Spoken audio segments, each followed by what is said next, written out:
மத்திய அமைச்சர் நிரஞ்சன் ஜோதி மன்னிப்பு கேட்டுள்ளதை கருத்தில் கொண்டு சபை அலுவல் சுமூகமாக நடக்க ஒத்துழைக்க வேண்டும் என பிரதமர் நரேந்திர மோடி வலியுறுத்தியுள்ளார். டெல்லி தேர்தல் பிரச்சார கூட்டத்தில் சர்ச்சைக்குரிய கருத்தை தெரிவித்த மத்திய இணையமைச்சர் நிரஞ்சன் ஜோதியை நீக்க கோரியும் பிரதமர் மோடி விளக்கமளிக்க கோரியும் பார்லிமென்டில் காங்கிரஸ் உள்ளிட்ட எதிர்க்கட்சிகள் அமளியில் ஈடுபட்டன.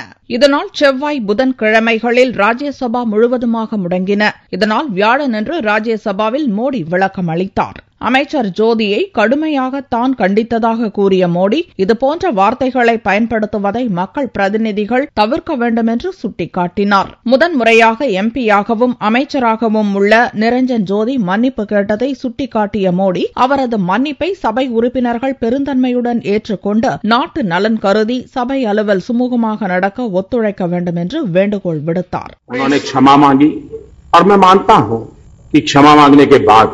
इस सदन में इतने वरिष्ठ लोग बैठे हैं, इतने अनुभवी लोग बैठे हैं कि क्षमा के प्रति उनका भाव क्या रहता है हम भली भांति परिचित हैं।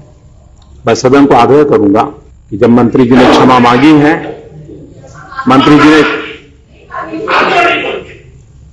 जी ने क्षमा मांगी है, व्हाट इज दिस,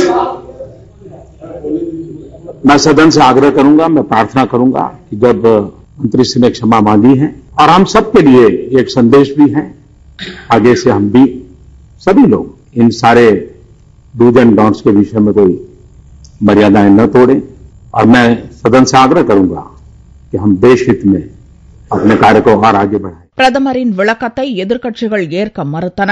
நிரஞ்சன் ஜோதியை நீக்கியே ஆக வேண்டுமென தொடர்ந்து கோஷமிட்டதால் பகல் 12 மணி வரை சபை ஒத்திவைக்கப்பட்டது. மீண்டும் சபை கூடியபோது கேள்வி நேரத்தை சபைத் தலைவர் ஹமீத் அன்சாரி எடுத்தார். அப்போதும் காங்கிரஸ், இடதுசாரிகள், திரிணாமுல், சமாஜ்வாடி உள்ளிட்ட எதிர்க்கட்சிகள் நிரஞ்சன் ஜோதியை அமைச்சர் பதவியிலிருந்து நீக்க கோரி அமளியில் ஈடுபட்டனர். இதனால் சபை அடுத்தடுத்து ஒத்திவைக்கப்பட்டது. நிரஞ்சன் ஜோதியை அமைச்சரவையிலிருந்து நீக்கும் வரை சபையை நடத்த அனுமதிக்க மாட்டோம் என்று எதிர்க்கட்சிகள் திட்டவட்டமாக தெரிவித்துள்ளன.